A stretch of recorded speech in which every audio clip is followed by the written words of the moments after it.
नमस्कार। मैं रघुनंदन भारद्वाज आप सबके समक्ष श्री रामधारी सिंह दिनकर के द्वारा रचित कविता रश्मि रथी के तृतीय सर्ग का वाचन करना चाहता हूँ।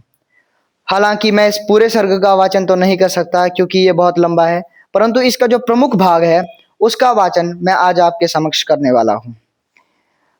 इसके वाचन के कुछ प्रमुख कारण हैं, जिनमें से पहला तो ये कि यह कविता वीर रस से ओतप्रोत है और वीर रस मुझे भाता है।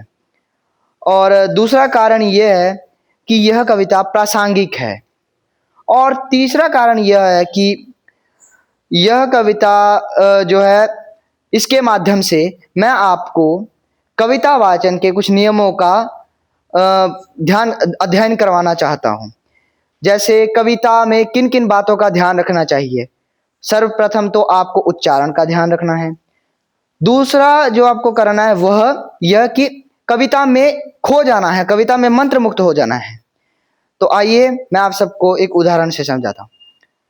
वर्षों तक वन में घूम घूम बाधा विघ्नों को चूम चूम सह धूप घाम पानी पत्थर पांडव आए कुछ और निखर सौभाग्य न सब दिन सोता है देखें आगे क्या होता है। मैत्री की राह बताने को सबको सुमार्ग पर लाने को दुर्योधन को समझाने को भीषण विध्वंस बचाने को भगवान हस्तिनापुर आए पांडव का संदेशा लाए।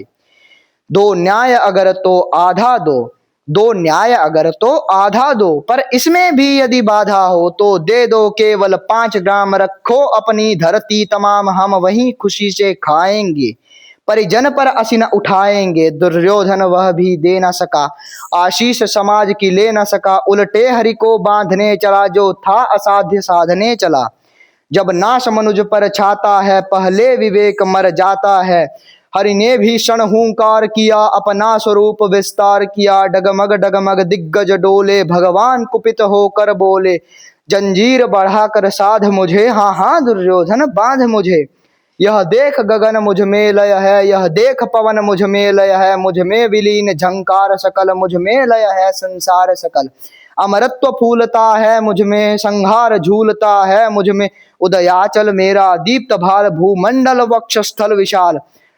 भुज परिधि बंध को घेरे हैं मैं नाक मेरु पग मेरे हैं द्विपते जो ग्रह नक्षत्र निकर्म सब हैं मेरे मुख के अंदर। दिग हो तो दृश्य अकांड देख मुझ में सारा ब्रह्मांड देख चर अचर जीव जग क्षर अक्षर नश्वर मनुष्य सुर जाति अमर।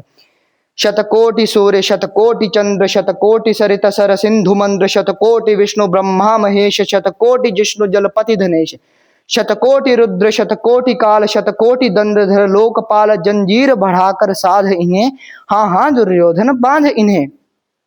भूलोक अतल पाताल देख गत और अनागत काल देख यह देख सृष्टि का आदि सृजन यह देख महाभारत कारण मृतकों से पटी हुई भू है पहचान कहाँ इसमें तू है। अंबर में कुंतल जाल देख पद के नीचे पाताल देख मुट्ठी में तीनों काल देख मेरा स्वरूप विकराल देख।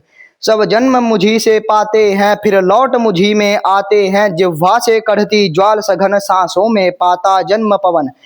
पर जाति मेरी दृष्टि जिधर हंसने लगती है सृष्टि उधर मैं जबी मूंदता हूँ लोचन छा जाता चारों ओर मरण। बांधने मुझे तो आया है जंजीर बड़ी क्या लाया है। यदि मुझे बांधना चाहे मन पहले तो बांध अनंत गगन छूने को साध न सकता है वह मुझे बांध कब सकता है। हित वचन नहीं तूने माना मैत्री का मूल्य न पहचाना तो ले मैं भी अब जाता हूँ अंतिम संकल्प सुनाता हूँ। याचना नहीं अब रण होगा जीवन जय या कि मरण होगा टकराएंगे नक्षत्र निकर बरसेगी भू पर वन्य प्रखर।